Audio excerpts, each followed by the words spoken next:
Placé sous le thème Gouvernance démocratique, stabilité et gestion de la migration au Niger, ces assises marquent le 4e forum du genre des partenaires du projet Gouvernance démocratique et droits humains, GDDH, un projet qui rentre dans le cadre de l'amélioration des droits humains et de la gouvernance au Niger. Le partenariat dans le cadre du programme GDDH a entre autres permis au Conseil supérieur de la communication d'organiser des rencontres d'échange d'expériences, de renforcer et pérenniser les relais régionaux, de conduire des missions de contrôle de conformité technique des médias dans toutes les régions du Niger, de recruter des agents de monitoring, d'élaborer et publier des rapports de monitoring sur le genre et l'accès équitable, d'organiser des séances publiques et de présentation du CSC dans différents établissements d'enseignement, pour ne citer que cela. RTIN a œuvré dans la construction d'une opinion forte autour de certains sujets sensibles. Quand vous prenez un sujet comme la gouvernance, depuis les élections locales, les élections, je dirais, générales, jusqu'à aujourd'hui, nous avons toujours pu organiser un débat autour d'une préoccupation qui concerne la gouvernance de notre pays et même tantôt, je dirais, en lien avec les questions des libertés publiques.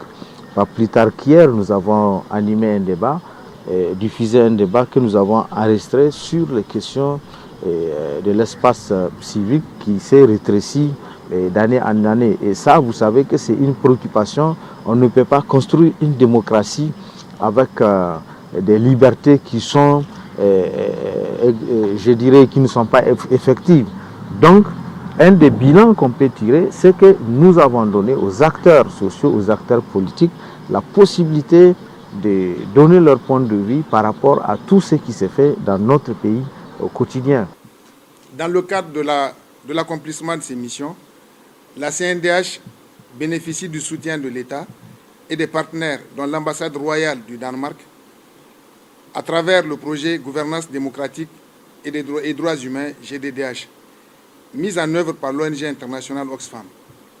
Dans le cadre du dit projet, la CNDH a globalement bénéficié d'une subvention de 260 millions de francs CFA sur 4 ans, de 2019 à 2022, ce qui a permis à la Commission de mener plusieurs activités, parmi lesquelles on peut citer, entre autres, la révision à mi-parcours de son plan d'action stratégique 2019-2023, l'élaboration d'un plan de formation triennal 2020-2022, la création d'un site web à jour, l'organisation des missions d'investigation, des ateliers de renforcement des capacités des acteurs étatiques et non étatiques sur diverses thématiques. Au cours de l'exécution de ce projet, des forums annuels qui ont constitué des opportunités de rencontre et de partage d'expériences des partenaires du projet GDDH ont été organisés avec succès. Je voudrais d'abord vous dire merci.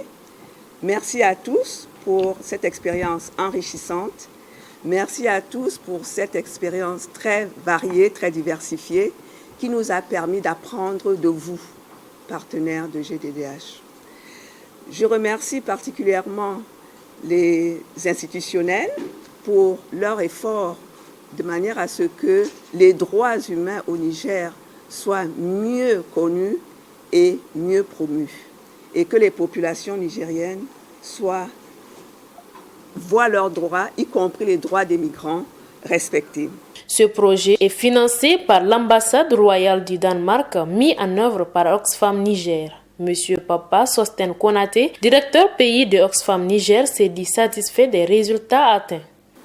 La dynamique des changements que le projet GDDH a pu impulser dans vos structures devra être consolidée et renforcée, car en 24 mois, il est difficile de parler de changements durables. Cependant, on a pu noter des avancées au niveau du cadre juridique, avec notamment la révision envisagée de la loi 2015-036 sur la traite illicite des migrants ou encore la révision de certaines lois liberticides qui ont contribué au rétrécissement de l'espace civique. De la même manière, on a observé des changements institutionnels importants, tels que l'amélioration des services constituants, la direction des cultes au sein du ministère de l'Intérieur ou encore au niveau communautaire, une redynamisation des cadres de concertation et de dialogue sur les droits humains ou les conflits, avec en plus une meilleure implication des femmes et des jeunes dans les 10 cadres, qu'il s'agisse des observatoires des marchés publics ou des mécanismes de résolution des conflits tels que les commissions foncières à tous les niveaux. La journée d'aujourd'hui a été sanctionnée par une exposition photo.